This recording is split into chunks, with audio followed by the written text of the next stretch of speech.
Pod in My Noggin, hosted by CK Sims, creating a platform to elevate, educate, and heal by creating a space where people can share their stories of struggle, triumph, and redemption.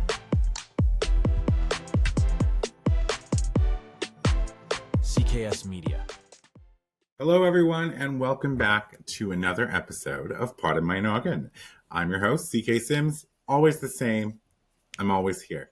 Although you're looking at a very different angle of me this week, but that's fine. We'll get it fixed for next.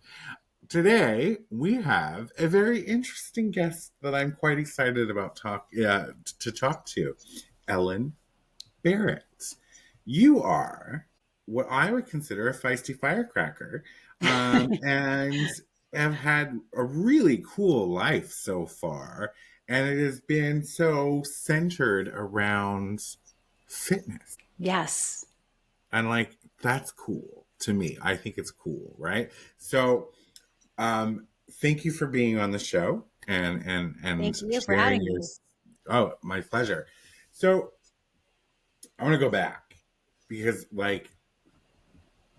you had said that if someone were to ask, and I was totally expecting a different answer, by the way, when I read that line, if somebody were to have asked me at 16 years old what I wanted to be or do with the rest of my life, you had said you wanted to be an aerobics instructor. Yes, that was my dream job. And so I just, I love this because what I was expecting to potentially maybe hear was a surgeon or something like that, right?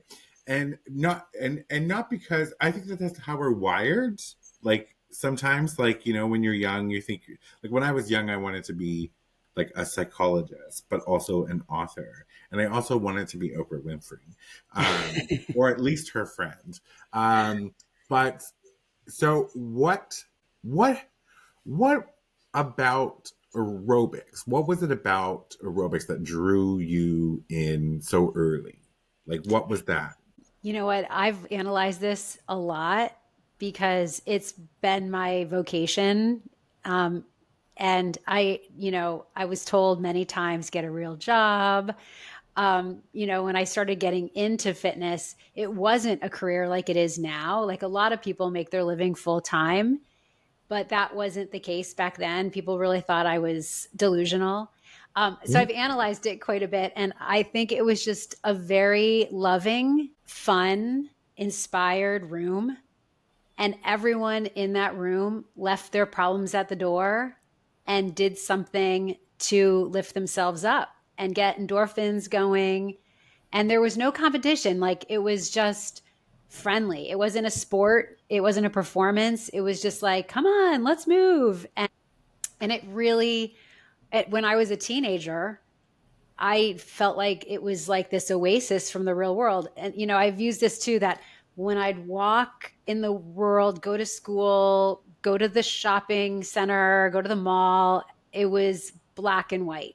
And when I would be in that aerobic room doing aerobics, clapping my hands and counting down from 8 over and over again and doing the grapevine, it was in technicolor. And that's all I can describe it as. It was people were full of life. For the 1 hour I saw people, they were full of life. And everywhere else, people were flat. They were flat. They were uninspired. And in that room, I grew up in a snowy town up in central New York. And it was very blue collar. And everything was very practical. But somehow that 80s aerobic scene was made it to my town, made it to my area, and I got to witness it, and it was riveting. I'm sure people saw went to Broadway as a little kid and they're like, oh my God. And it was kind of the same effect. Mm-hmm. But for me, it was that room, and it was and I thought those teachers were just commanding the whole room and just lifting everyone up and smiling. And I just thought they were the coolest people in the world. So what was your earliest interaction? Did you see it on TV first? Was that your sort of introduction? For you, what was that? What got you to go to a class? That's a great question. So I was a tennis player, and at one of the clubs, they took out an indoor tennis court, and they made it the aerobic room. And so I was going to do this. I was playing quite competitive tennis, and I was going in the winter to these indoor tennis courts. And then you'd go to the left to the tennis courts, but you'd go to the right to the aerobic room. And all these beautiful people were going to the aerobic room, and you could hear the hooting and hollering down there in the aerobic room. And I remember there was a little viewing window because it was a tennis court originally. So you could look at that room from above. And I remember looking at it, and everyone was just having the best time. And I was very young. I was 12, 13. And that, I never saw it on TV yet. We didn't have cable. We didn't have any of that. But I did see a Jane Fonda album at the library. And I remember I asked my mom, can I check that out? Can I check that out? And it was just an audio of a workout. But I saw the visual of it, and she was wearing the same clothes as those people down in the aerobic room. And there's a lot of bright colors and just stripes and pinks, and it was shiny, like neon sort of things. Yeah. And I mean, honestly, everywhere else, people were wearing just like blue jeans and sweatshirts, and it was very practical and uninspired. And in there, it was like a fashion show in a way too. So I remember seeing that album though, because they had it on a stand. And they were, showing it. It was on a stand, and I was like, whoa, what's that? And my mom checked it out for me, and I got that. I brought that album home and listened to it, my little record player. And so I just always was just so interested in that energy. It was really about energy. And I always think like a lot of fitness instructors come into the business because they want to be actors and actresses, and this is a great part-time job because you can get subs, you can stay fit, you can make connections, but it's quite flexible. And then when I was in LA, I lived in LA for 8 years, and I was around all these amazing instructors, but they wanted to be actors. So as soon as they got like a real paycheck or they got some like good role, they were like, see ya. They didn't want to be fit pros anymore. And I was almost devastated by that. I was like, how could you give this up? Like, you're so good. That happened over and over again, actually, in Los Angeles with certain instructors. And I'd be like, oh my God, they're leaving this? Why would you leave this? I couldn't understand. So it really it's just a very innocent way. I just got involved with it. I love that, because I think, when you think back, when I think about aerobics, period, and I've been to a couple aerobics, although it might not look like it, I've been to a couple aerobics classes in my later adult life. And what's so funny is that, that room would have been vibrant. Like, I wasn't exposed to that as a child, but like, you saw aerobics classes on TV or movies and things. They were always so technicolor and bright, and the leotards, and I forget what they're called, but the non-sock leg warmers, leg warmers, yes. Yeah, like all of those things. And it is a strikingly vibrant sort of thing to watch. And then I can only imagine sort of the energy in that room as well, right? Like, and I like that you sort of made that comparison to like going to a show on Broadway or watching choreography or things like that. Like, because it does have that same sort of like feel and like yeah, it does. Energizing. But one thing I think about now is like, what's interesting is back then it was all so bright and neon. And I find it now, even in those rooms, the energy's still there, but like the colors are not. Like, people have gone down to that gray and the black and the... Totally. Yeah. So it's like, it's very conservative in color now. It's not the same as it used to be. So, I mean, okay. So you started going to these classes at your like local fitness center, I'm going to say. Yes. Okay. Yep. And then at 16, you had decided this is what you want to do for the rest of your life, but you still went to... how. I did not know how to make a living, because it was like $12 an hour. There was like 2 classes a week offered, at certain places. Like, it was really kind of a pipe dream, because it wasn't a vocation for anyone. All those fitness instructors that I saw, they were moms and it was a part-time job and it was a way for them to get a free membership. They had a 9 to 5 job and they did that on the side, 1 or 2 classes a week. Like it wasn't a vocation for anyone. Like no one I knew was full-time. No one I knew was full-time until I went to college. So Okay. yeah, but I taught all through college. I taught my butt off in college. And then I taught for Club Med in the Caribbean. And that Which, was a full-time job. yeah, So that sounds wonderful. yeah, Right.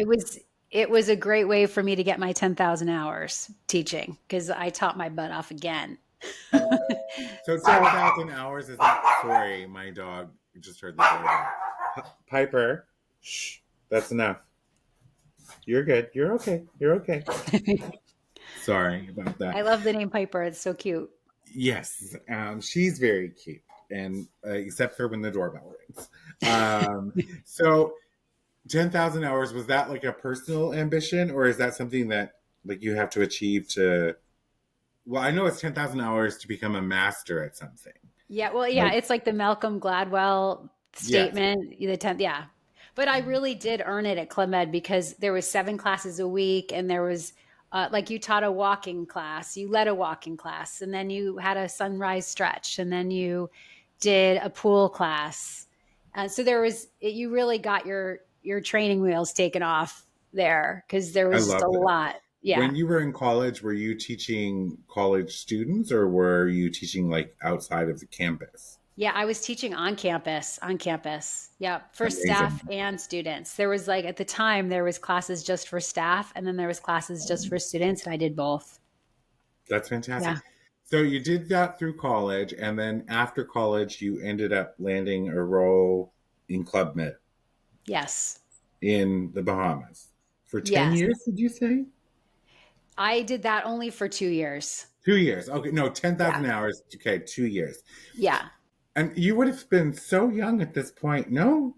Yeah, I was in my early 20s Like, what a kind and of, like, that's amazing, though, if you think about it. Like, in your early 20s, going yeah. to teach aerobics, like, so you're getting, like, juiced up every day because you're Yeah. working out.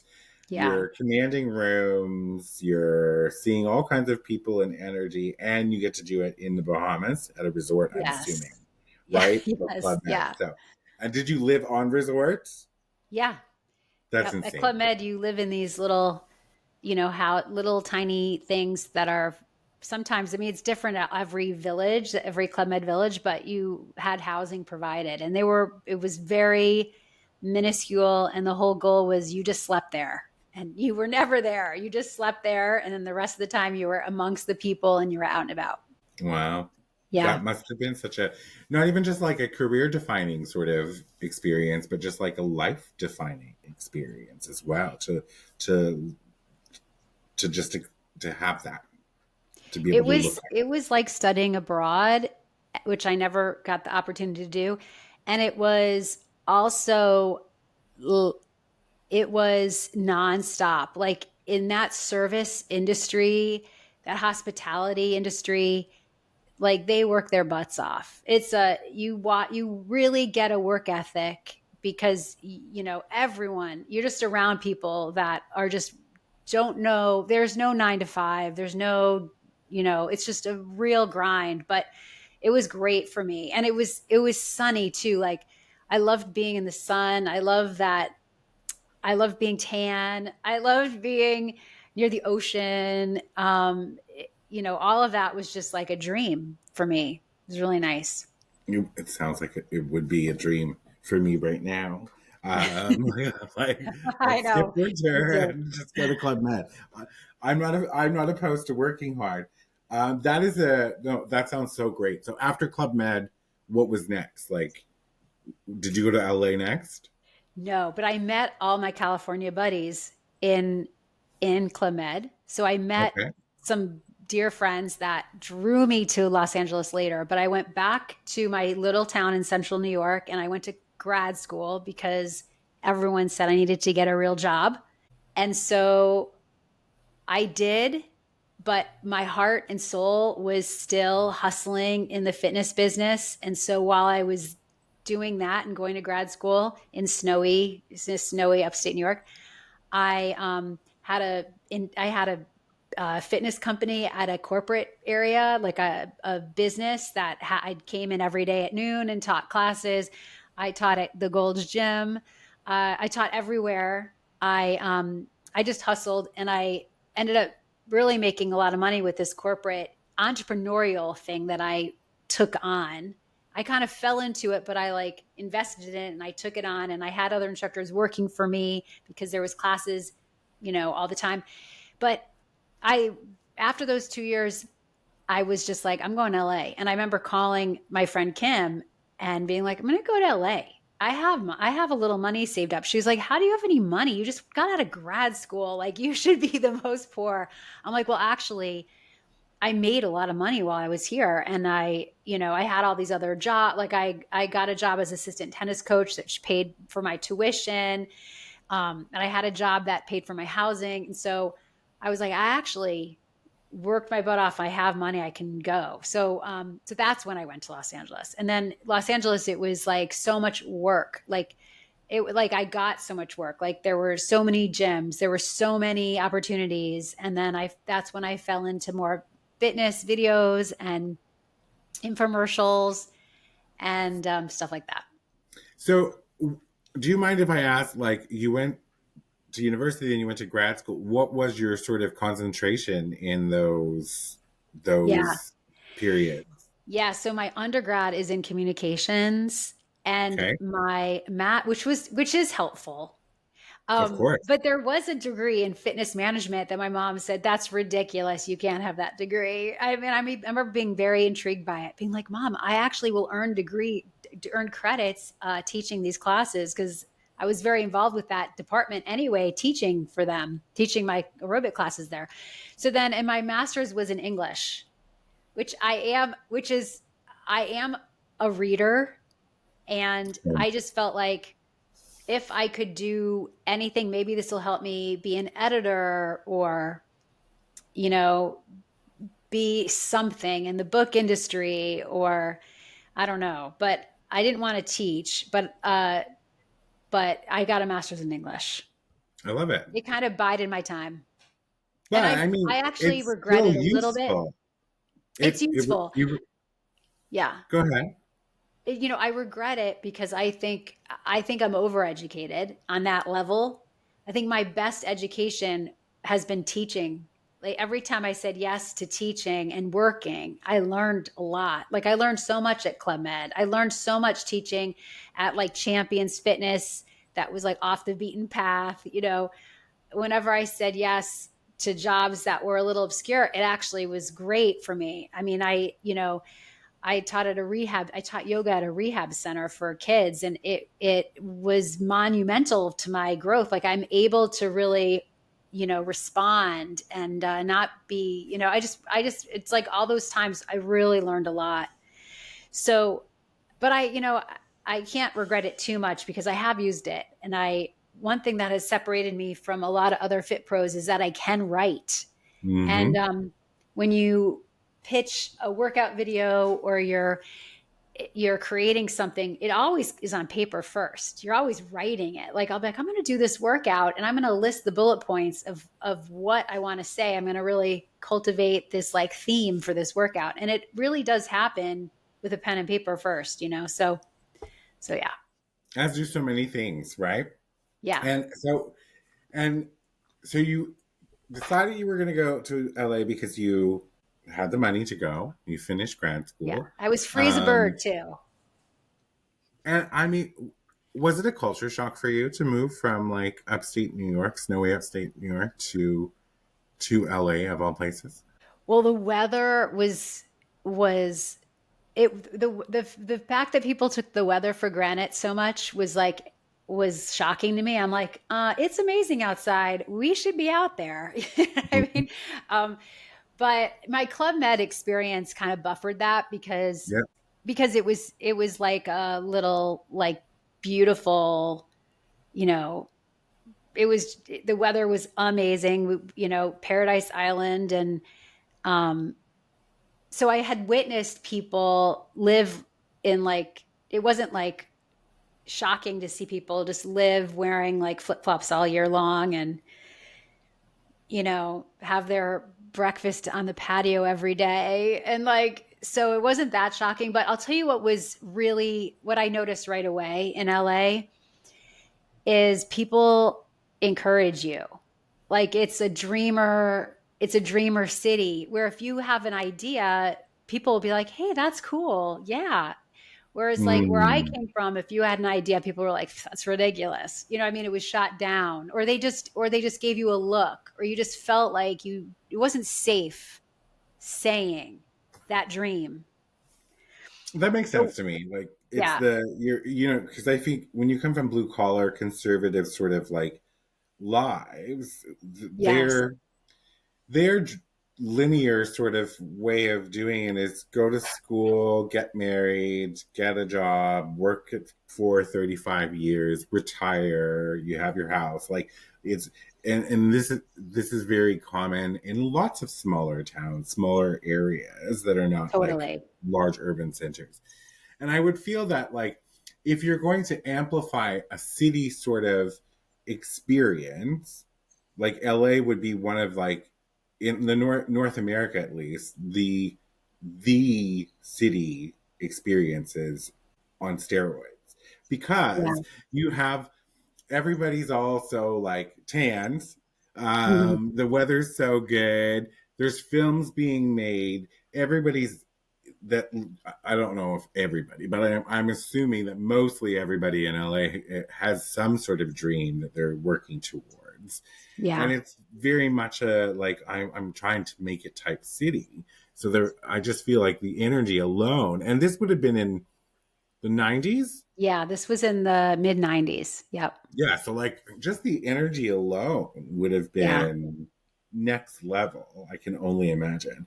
Well, it's a transplant. Like, people are from like Kentucky and, I'm Omaha. And I remember meeting people that, they were they like a lot of small town people or Midwest people and people from everywhere, but they make it, they just show up there. So it's not like a lonely place because you can instantly find people because they're looking for people because they're new in town. Mhm. Um, so I felt like that was for sure the case there. But LA, like there is a side to it. Like I do think my East Coast energy was very East Coast um is reliable. It's going to put in the time. It's going to be like I had that background, and that was really served me in California, because in California it can be a little wishy washy. People can be like, let's start at noon. I'd be like, no, we got to start at 9. You know what I mean? 9 a.m. So I felt like my background served me well because I really stood out, and I just being reliable as a fit pro, you can go really far because there's a lot of Mhm. fit pros that aren't as reliable. They get another job or they forget or they're late, and I never was that. I was always like on time, ready to go, very reliable. So if you can bring that to Los Angeles, it really is your oyster. It's like people will start hiring you. The work ethic. And we'll talk about that a little bit more. I want to take a quick break. We're going to be right back. Partner today with CK Sims and Pod and My Noggin to get in front of an audience that cares. You will be supporting mental health stories, tales of resilience, and uplifting content, aligning your brand with bringing goodness, authenticity, and kindness front and center.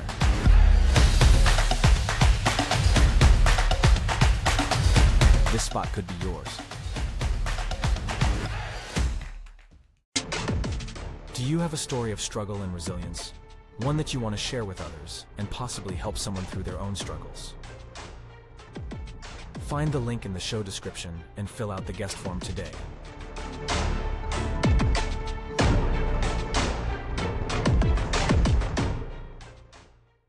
Welcome back, everybody. Before the break, we have been talking to Ellen Barrett. And I'm a Newfoundlander, so sometimes I add an H or sometimes I forget the H. It's just it's a cultural thing. Um, but so we have been talking about her pathway into discovering aerobics, deciding that that's what she wanted to do with her life, and but also like we right before the break we were talking about like if you showed up to LA with it, like there's the difference between like the East Coast versus the West Coast. The East Coast very reliable, like the work ethics there, all of that sort of thing. If you show up there with that sort of mentality and that sort of ethic already pre-built, pre-baked, then you're going to go further and far because like there's a little wishy-washiness with other people. Well, one thing that stands out, obviously, I think, you know, when you were talking about it, you had a lot of people that you met in that were great instructors. And sorry, I'm trying to turn it. It was supposed to be. Yeah, there's a lot of great instructors, but I think they were, you know, they were doing this, as you said before, as a backup plan, like just something to like tide them over until, you know, they got their big break. You weren't looking for a big break. Your big break was doing aerobics. Like that's where you wanted to be. Yeah. Well, you know, at that point, it morphed into, you know, Pilates, yoga, fusion stuff, bar kind of stuff. It wasn't aerobics anymore. I mean, it was group exercise. It was fitness. It was, you know, it still had that energy of aerobics because I liked to be in that room and that, you know, that wasn't like too mellow or too serious, like, it, you know, sports conditioning or things like that. But it had morphed to that. And honestly, I was so thrilled. I was making a living in the fitness business. I was like, wow, my dreams already come true. And, but I knew that I had to leverage it a little bit. I had to say yes. I had to say yes to other jobs. And I did, I said yes to, I remember this person from Toronto, Tour Star, which was a TV network there. And they had infomercial after infomercial. It was like an infomercial TV station.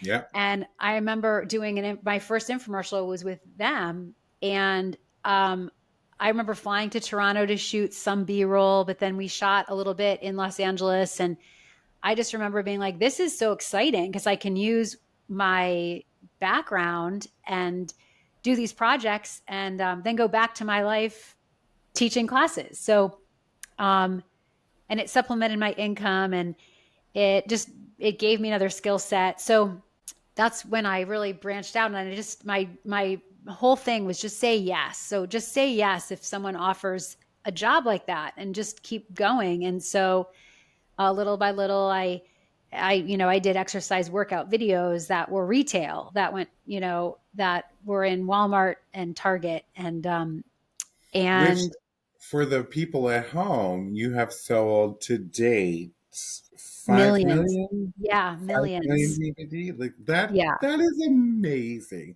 So, like, Yeah. you know, if you think about it, I don't know what the numbers are, Yeah. because I don't know how many times you hear people talk about it. I've never personally purchased a workout DVD. You Right. hear people talk about that they, you know, picked up this workout. Well, not so much anymore. It's all online. But, Right. you know, 10, 15 years ago, you still hear people talk about it. Yes. But like, is it a big market? The DVD market at the time in the in the 2000s, I would say, um, it was a huge business market. I mean, like Lionsgate had their own fitness division and all these production companies had their own fitness division and they released like a handful of DVDs a year. Like it wasn't like it is today. I mean, I have my own online program now, online streaming site, like a little Netflix, and I release one new workout a month. And that's not as much as everything else. Like I worked for Daily Burn and Daily Burn released a new workout every day. And so fitness DVDs and workouts, video workouts have become more disposable now. People want to do them and then they want a new one tomorrow. They want another one Mm-hmm. on Saturday. So it's a totally different model now. And so the production is not as expensive, not as big budget, and it's not as like perfect. Like we used to spend, the whole day shooting one 30-minute workout. Now we're doing like many workouts in one day. Um, and there might be flaws. There might be like, something a little messy, but we just keep going because we gotta, it's not that big a deal. It's not like it doesn't have to be so edited and perfect anymore. So it's changed so much. I've really watched it like go like this. And I like where it is now because you know what? It's digital now and people, it's no plastic. There's nothing in the environment. It's just digital. And so it's just a very clean way to get Mhm. content. And also people have always been working out at home. And so now it's actually easier for them to work out at home with a different video every day, a different workout every day, and just so much variety. There's so much option, so many options. So I really like where it is today. And playing the game, quote unquote, content is king. So it's just, creating content and making sure it's produced so it looks good, it sounds good. And, I love it. I still get so excited to create a new workout and I love naming the workouts. And the real trick is finding good music because licensing music can be really expensive. And so that is really a major roadblock. But yeah, I mean, I've seen the industry change. I also have seen like we have this Ozempic thing going on now, but I was there when Fen was all the rage and it didn't end well. And it was like a little scary because you would see people that seemed like so thin, so fast and a little hyper. Like it was like an adrenaline. I don't know what kind of drug it was, but it like really like almost like cocaine or something. They seemed a little like hyperactive. But I remember Fen back in the day. And so it's like things come around again. So now what I get to see is like, I've seen some like products come around again. You know what I mean? Like there'll be like this ab exercise, ab roller, and then there'll be this, ab belt or whatever. So I see things come around. So it's always been very interesting for me. I've always paid attention and I've just been interested in just sort of the trends and just, but I've really know what I want to do. So I'm not like someone who's jumping on any trends, but even the trends now, I think they come and go so fast, and anything that comes and goes so fast, it doesn't really stick. So it is a different world today, but I do think that the model of fitness is so different, but that what I still have, I'm still that girl from Manlius, New York, that was 16 in that fitness room, um, you know, grapevining and clapping my hands and, dancing around. I'm still that person because that at the essence, that's like what has driven me to do everything that I do now. So yeah. I think it's fascinating too, right? Like to be so dialed in to like a specific industry for Mhm. all these years, Yeah. and to think that like you would have seen like not just some changes, but like like massive shifts Yeah. in consumerism, for instance. Like you just said it, like they want a new video every single day, and that just speaks to the bigger sort of systemic problem of how short our attention spans are and how Yeah. we just consume things and we're looking for that next dopamine hit, but we're doing it through a screen, right? Hmm. Because now things are just so readily available. I mean, I'm like, once upon a time, if you wanted to watch a movie at home, like you had to leave your house and go to a Blockbuster or your local video store. I mean, I remember doing this. And then if you had one in your mind, like you would be like, oh, call them, see they have it in stock, and then see if they'll hold it for like 10 minutes. Like we'll be there in 10 minutes, right?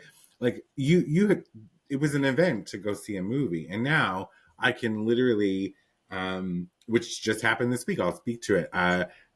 For some reason, I was like, you know what I want to watch? I want to watch The Preacher's Wife. I haven't seen that movie since the 90s with Whitney Houston. But for some reason, I just really wanted to watch it.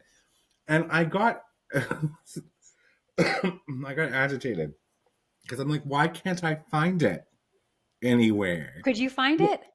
In the end, it was on Disney Plus. Oh, that's good. Mm. That's good. But like I was just like looking on Google, like it wasn't available for purchase or rent or anything. And my best friend helped me find it. But that I think about that, and I'm like, it ties into entitlement, right? Like, well, that should be immediately available to me Yeah. because I want to watch it, right? And it's like I stop and I say to myself, I'm like, you like slow down there, like, you know, loosen the reins a little bit because like that's privilege. And It's that we're living in such a luxurious time. oh my gosh, I mean, and I think we really forget that all the you time. know, I remember back in the day, I remember I told my son this, that we used to have to stand up, walk to the TV to change the channel because it was a Mm-hmm. knob on the TV. That's the TV we grew up in. We were very low tech in our house. And that's like, it sounds crazy. I mean, our TV doesn't even have a button on it. You can't even find a button. You have to use the remote. Exactly. Yes. I had the same thing. My grandparents, we didn't have it. We had a very small TV. And I do remember when we got the first digital one, um, it was like, mind blowing. Right. But they don't know how, I don't think kids today or even like 20-year-olds, 25-year-olds understand how heavy TVs used to be. I know. I know. Like we have no clue They how have no heavy a clue. TV used to be. I'm like, because now, like, depending on the size, you can just pick up a TV and move it to another room. It's like no big deal. Yeah, Back in the day, however, that was a two-person job for exactly. because it was heavy. So you went to LA. You did the infomercials. There's a theme, obviously, that I'm picking up on. Is just say yes. Just say yes for sure. It's a And big, like, big so motto. you're how do you think that people at home could apply that in their lives? Like what are they saying yes to? Is there a specific feeling that they're getting, like, or that you got? Like, what should they be looking out for? You know what? I think of when you get an opportunity, it's a breadcrumb. And you can learn, like it might be right for you, it might not be right for you. And like I always say this, that I was at a gym that was giving out, they were training its own staff to be spin instructors, which is the cycling classes. Mm-hmm. And I was part of the gym. So I just said, okay, I'll do that. And I hated every second of it. I didn't like being so confined to one range of motion. That was very competitive. Other people were like, I'm going faster than you or whatever. The people next to you did feel like they were kind of racing you, you were racing each other. And I was irritated by the actual action of riding a bike for that long and that one range of motion. My hips hurt. And I said yes to it. And I'm glad I did because I learned that that's not for me. Mm-hmm. I learned that I know what I'm about and I need to be more free. And I've never been like an apparatus sort of, equipment person. And so I had to learn that. And so it's like every time you do something out of the box that's out of your norm, you're learning about yourself. And I think people don't really know who they are a lot of the times because they just do the same thing over and over again. They don't realize that there's other things out there, or they might have a better skill somewhere else, or they might be drawn somewhere else. So I always just say yes, especially with work, but opportunities in general. Yeah. I mean, I think it's so important. It really is. I love it because I think you're right. Like, we get really comfortable in the mundane, even though we might want or dream of doing things differently or a life that may be different. But then there's that level of fear, right? That holds people back from Right. saying yes to certain things. Like, well, what if I say yes and everything falls apart? Like, everything Exactly. falls apart, but Well, then you people, build it back up again. exactly. And I think, and I've had my own studio and I've been the boss of people. And one thing that I did, and it's really served me really well, was I didn't, and maybe some business people will say this is not the way to do it, but I wouldn't do things for the money. I wouldn't, if they only could pay a little bit amount, it didn't dissuade me from doing something. Like, I knew the experience was going to help me. I mean, I would say yes to subbing for people, and it's hard subbing, and you walk into some class and they are expecting someone else, and you have to win them over. They teach a different kind of format and you're kind of figuring it out, but the knowledge, the expertise you gain doing that, and then the next time you sub and the next time you sub, and just even like when I was teaching water aerobics, I was like, this is really freaking hard. I do not have the skill set, but I learned. Learned by doing, by saying yes. And I made money when I really needed it. And so I think that's another thing is like, someone would say, oh, there was a cheerleading convention and someone at the gym said, can you go and do the stretch at the cheerleading convention and introduce, wear a t-shirt for our club and go there? And I was like, yes. And so I would show up there and there's all these little tiny teenage, cheerleader, like tweeners, and they'd mic me up and I would just do a warm up with them. And I would just do hamstring stretches and quad stretches and like loosen up. And I'd be like, okay, everybody have a great day. And thanks for working out with me or whatever. And just saying yes to that, public speaking, but it's so outside your box. You meet someone. And then from that, I actually got an infomercial from saying yes to that. Someone saw me there and then they were like, oh, that girl she could be a great spokesperson for this, band exercise. So that's the thing. It puts you in front of interesting people, different people, and it takes you out of your comfort zone. And a big comfort zone is what we want, and I think people, if you start with a small comfort zone, it's only going to get smaller. So, you have to always kind of pry it bigger, pry it open. Even, I'm in my 50s now and I still do it. I still say yes. Like I teach somewhere where there's little mini retreats for corporate, groups that come through. And, my friend Sandrine and I created this whole program where there's like forest bathing and sunrise meditation. And if it's horrible weather outside and we can't do anything outside, we'll do tea tasting, and then we'll do, guided meditation on our mats. And so it expands you. So saying yes is about expanding you and your skill set. And it's literally taken me so far. It really has. I love this. I think it's sound advice for one, because I love the breadcrumb analogy. Yes. It'll lead you somewhere. It's going to lead you somewhere. And that's just it. I think I'm in my mid 40s and I was a terrified, scared to kick the bucket type person for a really long time. But in the same breath, I absolutely wasn't, because that's a story for another day. I think what happened is, for me, in the last 9 years, I started saying yes, but more in spite of my fear than because I was just like, I've had enough, right? I've had so much, I've had enough. So yeah, in spite of my fear, I started saying yes to opportunities, and my life has changed. If you look at 9 years ago and look at right now, you wouldn't even think that they're the same person because of that very logic. It's just, yes, whatever your reason to say yes is, just say yes. And the worst thing that could possibly happen is everything falls apart and you have to start again. Well, you are resilient enough, whether you believe it or not, you are resilient enough to build back up. Everybody has that ability. So you're an author as well. Yes. Yes. Yeah. How So many English came around again. Yes, there you go. So how many books have you written? So I've written 4 books. They're all fitness books.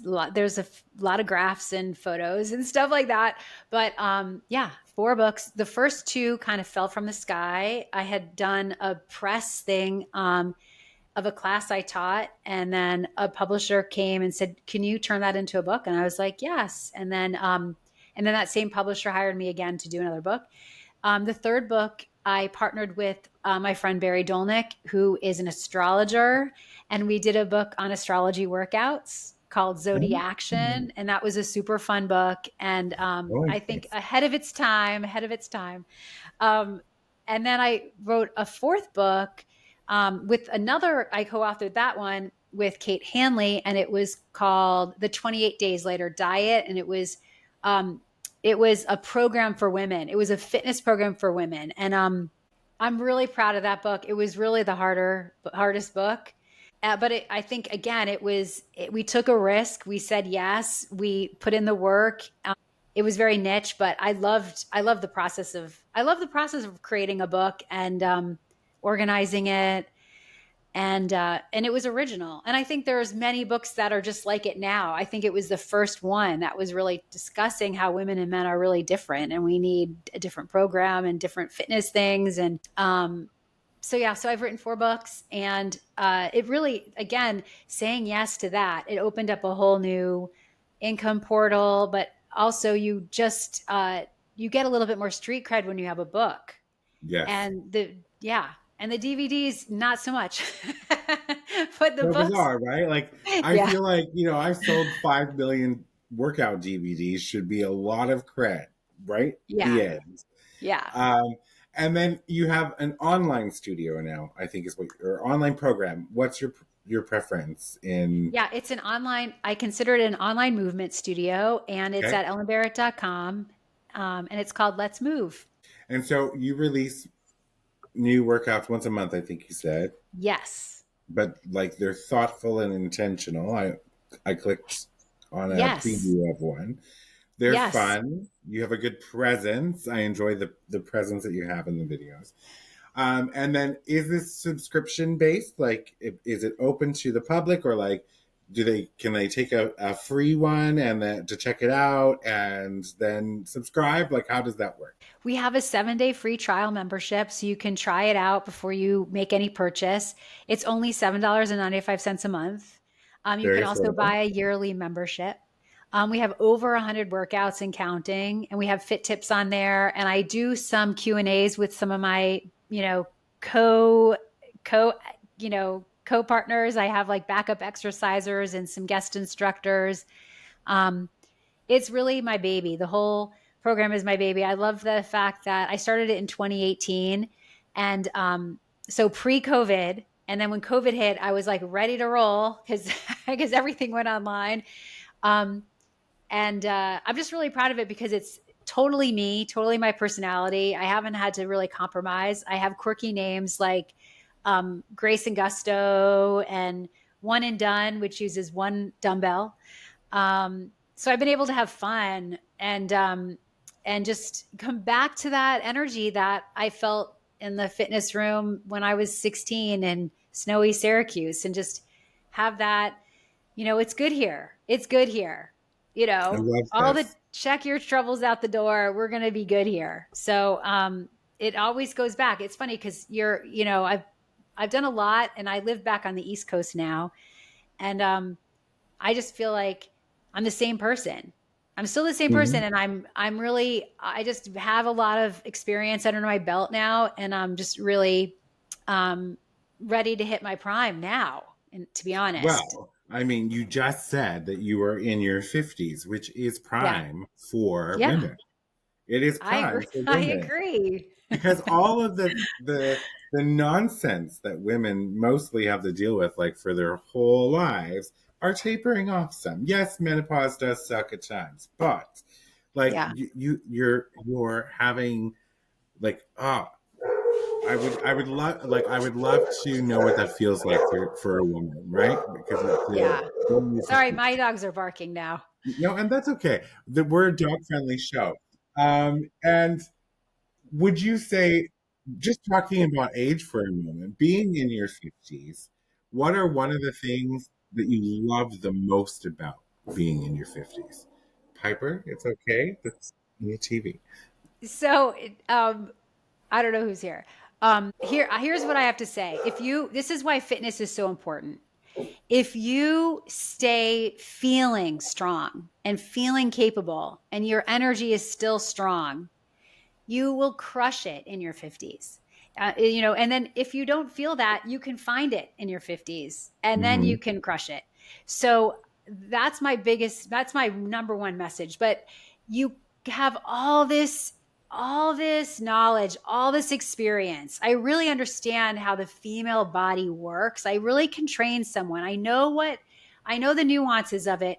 Our nervous systems need to stay in a regulated state. And that's what I think a lot of fitness gets wrong. It's too hyper. It's too crazy. It's too intense for women a lot of the time.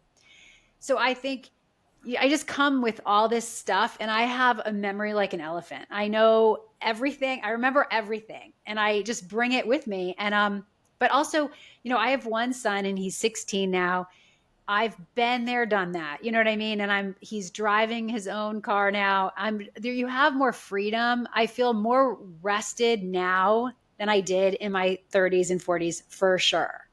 I have just a lot more gas in my tank because, my family's a lot more independent and it's my time now, it's just, you just feel that for sure. And, I'm not really, also there's a financial stability now. There's a home life that's stable. And actually I learned, I was talking the other day about, I've become a really good food prepper. I'm good at finding food. I'm good at preparing food. I'm good at making simple meals and stuff. This is revolutionary because I literally had takeout for such a huge chunk of my life that I'm really an adult. I'm an adult in the kitchen. I've stepped up, right?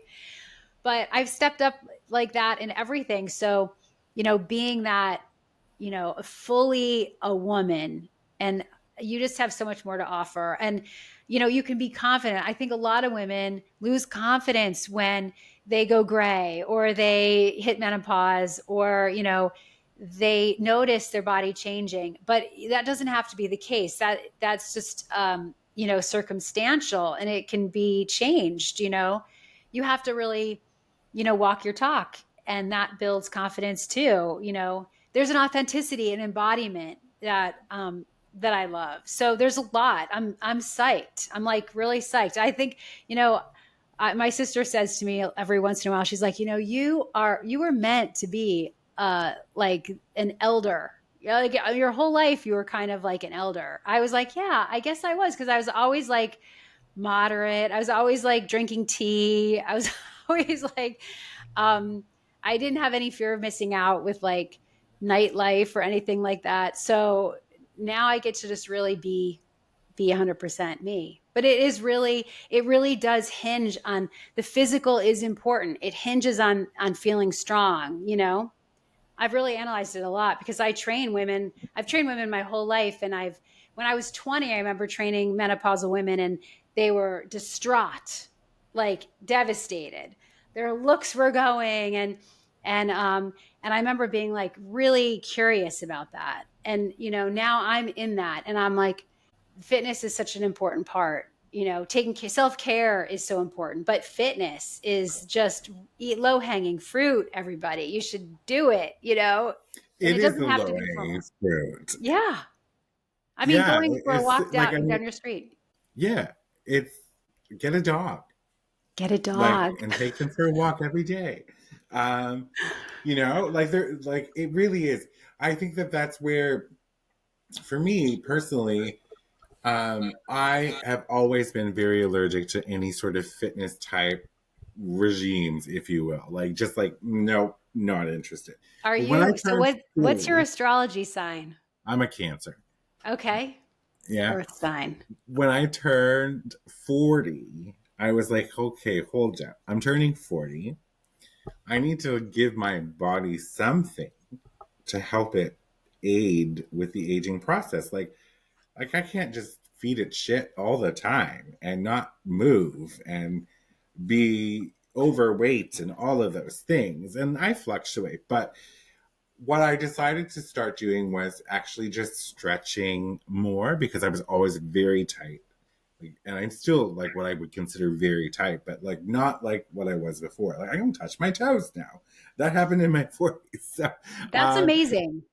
it is. I'm so proud of it. It's ridiculous. But so I just started moving more and moving with the intent of movement for something good, not like getting up from my couch and going to the fridge to get like, a donut or something. It was, I'm going to actually go do a few squats and maybe try a push up, like things like that. And I too have become stronger than I never ever thought I could. But I love this idea of woman focused exercise because I'm a feminist. I always believe that women, I like why we're here blows my mind. It would not have happened if I ran the world or if women ran the world earlier. But like, I mean, you just look at the science too, right? It was only, I think, in the 90s when they actually started including women in physical scientific studies. Right. Oh, yeah. Right? Like it was very late. And I'm like, wait. Like, you learn these things and you're like, but I'm like, but like you've created I know. like pills for like Well, women it's for funny that years. they just put, they put us in the same category. They said, "Oh, this drug it works." But it might not work for women, or women might need a different dosage, or you know what I mean? That is really fascinating. That is a really fascinating, scary stat. Scary stats and like stuff to me that just does not make sense. Yeah, Right? Like exactly. it's like It doesn't just make does not make sense. sense. But yes, so people can go to ellensbarrett.com and get a 7-day free trial. So everybody should go get a free trial right now. Like that's just what we should have. I only saw a couple snippets, but like I do. You don't annoy me. People have said that to me that I'm not the typical fit pro. It's Well, true because it's really not about perfectionism either, because that is a real problem with some fit pros, and it's not all or nothing. Like you said, touch your toes, do some squats. That stuff adds up little by little. A little becomes a lot, and so yeah. And then the ellenbarrett.com Let's Move program is really about options. There's 15-minute workouts and up to 45-minute workouts and stuff, but I think it's a tool in the toolbox. It's, having options in the winter. If you can't be outside, you can always do something inside. If you travel, it comes with you wherever there's Wi-Fi. So it makes fitness easier to access. And that's really important. $7.99 too. Even like it's way cheaper than a Netflix Yeah, subscription or any of totally. the subscriptions now. So, I I think that's a really fair price point as well. And then your books, Yeah. you can get them all on Amazon. Yep. They're all on Amazon. All right. And so, last question I ask always, although I kind of have a funny feeling I know the answer already. What's next? I'm going to keep going. I'm going to keep moving. I really making videos for my site is my priority because I have one coming out every month. And so that's always kind of my priority. But I would like to do retreats again. Before COVID, I did some retreats where it's like a weekend retreat. It's a whole program that's like off and away at some beautiful place where people can hunker down and kind of escape and eat good food and move a lot and learn a lot and have camaraderie with each other. I did that before COVID. COVID hit and it kind of erased everything like that. But I think I'm going to build in some more retreats in the future That because they're sounds fun fun. and wonderful. And Yes. wonderful. Well, Ellen, I am very grateful that you have come to bless my podcast with your presence. And you are a cool chick. Like honestly, you've got like cool chick vibes, but like not you're not what's you're I didn't want to use the word annoying. Yeah, you're not annoying. Um, right? But what I meant when I said that, just for clarity at home, is when I went to watch your snippets on your website, it didn't feel annoying or fake. Do you know what I'm saying? Because sometimes when you watch them, like there's there's just this weird energy, and it's like there's no way you've kept that up for like this entire time. Like you and the smile that doesn't go away ever, like because it's stretched. Like I didn't get that, so I like that was an automatic win for me. And you just seem like a really cool, down to earth person to talk to I love as well. that. So Thank you so much. oh, you're very welcome. Thank you. Everybody get out there and check ellensbarrett.com. I'm going to link it in the description so you'll have a direct access to it. Pick up a book, watch some 7 days of free workouts, but then get a subscription and spend the winter just moving. It's not even about getting fit. It just challenge yourself this winter to move. Get moving. That's it. It's true. Right? We'll see Movement when it's done right will give you energy. You'll be more productive, and you'll actually be healthier because you'll move more. Once you start moving and you move right, you'll move more because you have the energy. So it's like a snowball effect of awesomeness. I love it. Snowball effect of awesomeness. I love that. All right. Well, Elle, until next time, thank you again so much for being here. Until next time, everyone, get out there and live your wildest dreams. For media and sponsorship inquiries, email info@cksims.com or visit cksims.com and fill out the contact form. Be sure to subscribe so you don't miss an episode. A new episode airs every Saturday. CKS Media.